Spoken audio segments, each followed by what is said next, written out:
ശൂരനാട് പോരുവഴിയിൽ വീട്ടിൽ മോഷണം നടന്നതായി പരാതി. പുലർച്ചെ നടന്ന മോഷണത്തിൽ വീട്ടിൽ സൂക്ഷിച്ചിരുന്ന കൃഷ്ണവിഗ്രഹമാണ് അപഹരിച്ചത്.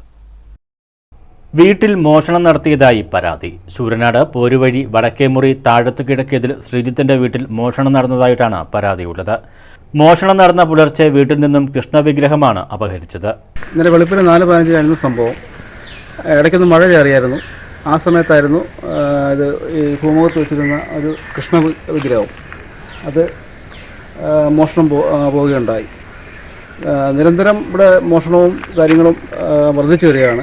തൊട്ട് പടിഞ്ഞാറേ വീട്ടിൽ നിന്ന് മോട്ടർ മോഷ്ടിച്ചുകൊണ്ട് പോവുകയുണ്ടായി കഴിഞ്ഞ ഒരു മാസത്തിന് മുമ്പ്. ഇതിൻ്റെ CCTV ദൃശ്യങ്ങൾ നമ്മൾ പോലീസ് സ്റ്റേഷനിൽ കൊടുത്തിട്ടുണ്ട്. പോലീസ് കാര്യമായി അന്വേഷിക്കുന്നുണ്ട്. സംഭവത്തിന്റെ CCTV ദൃശ്യങ്ങൾ പുറത്തു വന്നിരുന്നു. ഇവ ഉൾപ്പെടുത്തി പോലീസിൽ പരാതി നൽകി. പോലീസ് കേസെടുത്ത് അന്വേഷണവും ആരംഭിച്ചിട്ടുണ്ട്. News bureau, Sasthamkotta.